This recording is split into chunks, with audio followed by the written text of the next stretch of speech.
Now we're going to show you three familiar patterns involving mates with the bishop and rook. In each of these examples, note that the queen could be substituted for either the rook or the bishop to deliver mate.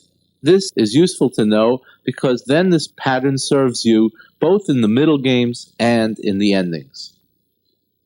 In this position, both sides are attacking furiously on opposite wings. Note that black has the fianchetto formation around his king, and he even has the bishop guarding the dark squares. However, white has an abundance of force on the h-file and a strong influence on the square h8. So white plays 1.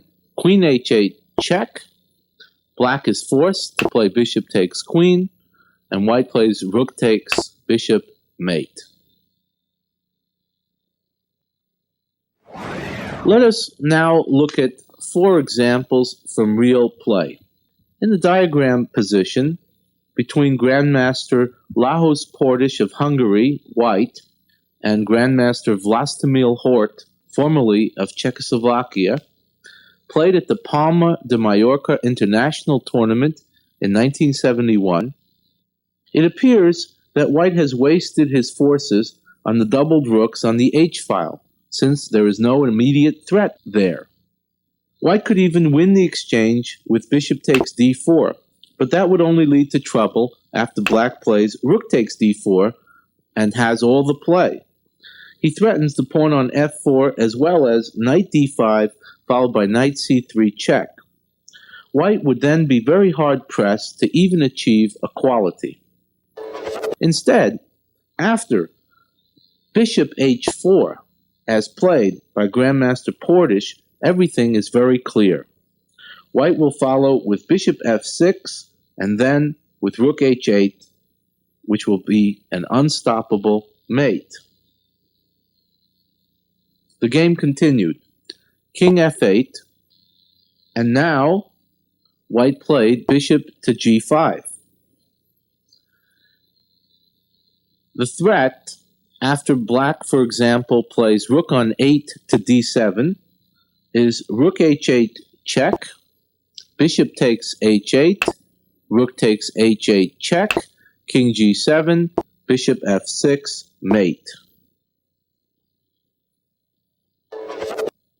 So returning to the position where white has just played bishop g5, black played knight to d5, which not only guards the f6 square, but also threatens knight to c3 check as well.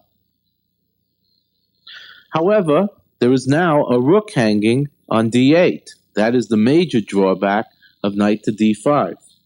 And white played bishop takes d8, black played rook to d2, white played bishop to g5, and black played rook takes e2, when he threatens to draw with knight to c3 check, the familiar perpetual pattern that we showed you earlier with rook and knight.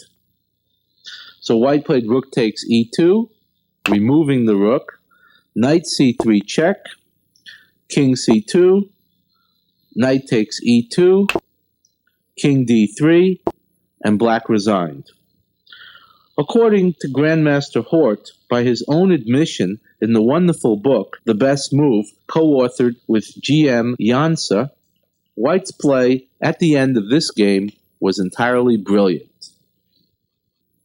The experienced and knowledgeable player will recognize by inspection that white's weakened light squares and generally passive position are the result of having tried to defend against the Marshall Gambit in the Roy Lopez, where black has played an early d5 and gambited a pawn. In such a theoretical jungle, a game which concludes as follows would only be a footnote for how white should not play. Play continued. Bishop f3, queen f1, and now black has two alternatives. Queen takes h2 check, king takes h2, rook h6 check, but white has queen h3, when black has simply sacrificed too much. So instead, black plays his second alternative, which is rook h6, threatening queen takes h2 mate. So white plays h4, trying to stop mate. Black plays queen takes h4, once again threatening the familiar mate on h1. White plays g takes h4, and black plays rook g6 check. Now white could resign, and did in fact, because on queen g2, black has rook takes g2 check, because after king f1, black simply plays bishop h2 with mate on g1 to follow. This is another sharp position which occurred in the game Johansson C. Eckenberg, Sweden, 1974. Again, the experienced chess aficionado will know that this position resulted from the very popular, sharp, and currently overanalyzed semi-Moran variation of the Slav. However, who with white would want to be subjected to the devastating and beautiful manifestation of the following well-known mating pattern? Something went terribly wrong for white. Or perhaps he expected the black queen to move off the a8, h1 diagonal? No way. Black played queen takes f3. This forces the opening of the g file, as black threatens mate on g2, and who wouldn't want a queen? White plays g takes f3. Black plays rook d to g8 check. Now the only way that white can stop mate, because if he plays king to h1, black has bishop f3, mate. Instead, white plays bishop g3. And black, noticing that the pawn on f2 is pinned, plays rook takes g3 check. And again, white's only move is h takes g3, and black plays bishop takes f3 with the very common mate rook to h1 threatened and unstoppable. One of the most famous positions in the annals of computer chess occurred at the Second World Computer Chess Championship in Toronto, 1977, when Kesa, the first computer chess champion, played, instead of the normal king g7, rook e8. This left an audience of some 500 people, including a former world champion, quite perplexed. What had Kesa seen that nearly everyone else had overlooked?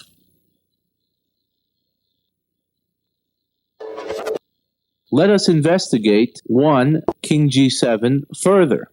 After king g7, white has queen f8 check, double exclamation mark. And then on king takes f8, bishop h6 check, bishop g7, rook c8 check, rook e8, rook takes e8, with a very familiar variant of the mating patterns we've been looking at. The move played by Kesa, rook e8, survives the longest and comes right out of its brute force search. Hello, you've just watched a free preview video for one of the premium videos in our shop. If you've enjoyed this free preview, please consider buying the full version to help support our team and to help further the chess community by allowing us to release more free content on YouTube. If you would like a 15% discount on any of our videos, simply select the video and type in the code YouTube15 at checkout. Also, if you haven't done so already, please consider subscribing to our channel. It's 100% free, and you will be informed of all the free previews and videos that we release in the future. You can do so by going to our channel at youtube.com/onlinechesslessons and clicking the subscribe button. We hope you've enjoyed this video, and we appreciate your support. Thanks so much.